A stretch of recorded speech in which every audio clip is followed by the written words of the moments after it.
The remarks by President Lyndon Johnson on this day, August 7th, 1964. Congress is now debating a new authorization for the use of military force known as AUMF. We wanted to check in with Joe Barnes. He is a research fellow at the Baker Institute on the campus of Rice University in Houston, Texas. Thank you very much for being with us. Explain what Congress has been debating and when they come back in September, will be taking up once again.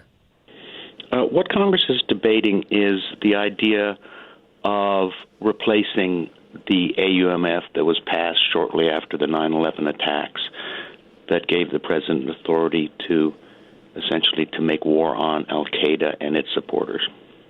And with an eye on what President Johnson had with the Gulf of Tonkin resolution back in 1964, there really has been a back and forth between Congress and the presidency on the powers to declare war. Can you explain?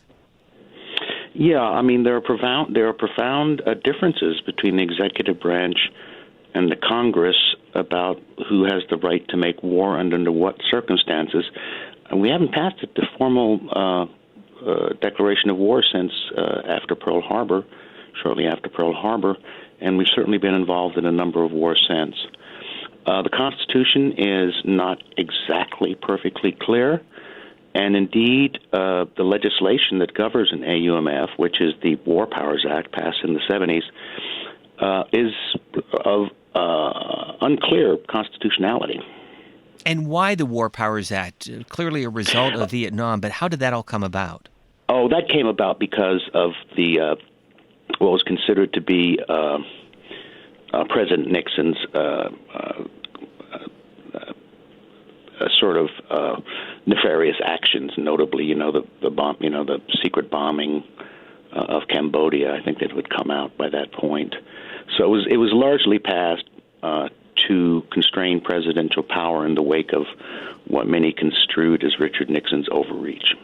Senator Tim Kaine, Democrat of Virginia, and Jeff Flake, Republican of Arizona, really had been on the forefront of this, trying to rein in the role of the president and trying to bring back some of that authority that we talked about to members of Congress.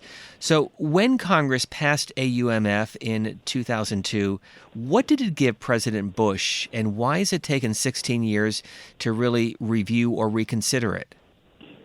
Be careful to distinguish between the 2001 AUMF and the 2002 AUMF. Can you clarify that? The 2001 AUMF was passed in the immediate aftermath of 9/11. The 2002 AUMF, if I'm not correct, if I'm not mistaken, is the AUMF which granted then President Bush the opportunity, the authority to invade Iraq. So why is it now 15, 16 years later being reviewed, and why only now? Well, I